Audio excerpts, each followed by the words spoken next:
आता संसदेमध्ये चर्चा झाली.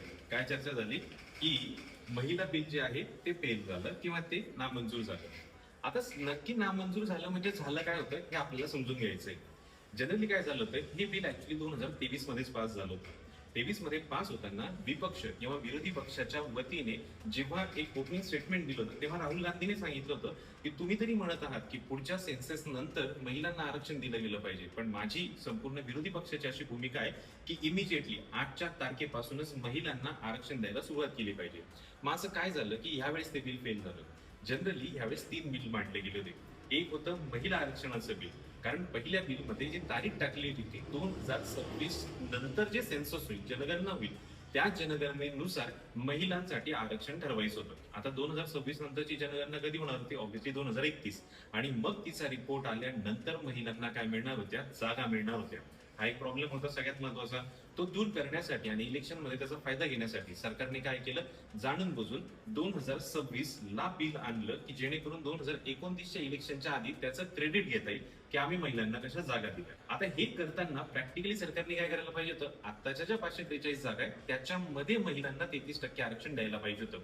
पण सरकारने कोणतं गणित मांडलं त्यांचं त्यांनाच माहिती, आणि त्यांनी सांगितलं की ह्या जागा 850 पर्यंत वाढवल्या जातील, जेणेकरून ज्या आत्ताच्या 543 जागा त्या आत्ताच्या लोकांसाठी तसंच राहतील.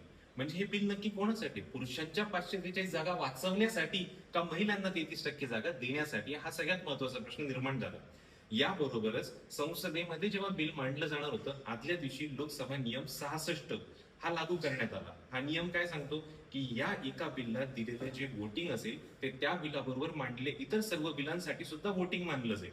आता 3 बिलं कोणते होते? एक महिला आरक्षण राज्यांसाठी, महिला आरक्षण केंद्रशासित प्रदेशांसाठी, आणि तिसरं होतं डिलिमिटेशन कमिशन.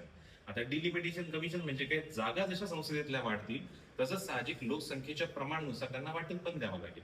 आता लोकसंख्येच्या प्रमाणात वाटायचं जर ठरलं तर ऑब्व्हियसली ज्या राज्यांची लोकसंख्या जास्त आहे त्या राज्यांना जास्त सीट्स भेटतील, म्हणजे मेजरली याचा फायदा होईल उत्तर प्रदेशला. पण अन्याय होईल कोणावर? ईशान्येकडच्या राज्यांवर आणि साऊथच्या राज्यांवर. म्हणजे ज्यांनी आतापर्यंत लोकसंख्येचा विस्फोट थांबवण्यासाठी एवढे प्रयत्न केले त्यांच्यावर अन्याय करायचा, आणि जाणून बुजून ज्यांनी ते प्रयत्न केले नाही त्यांनी मुलं देवघरची फुलं म्हणत म्हणत मोकार बाग वाढवली, त्यांना याचा फायदा द्यायचा.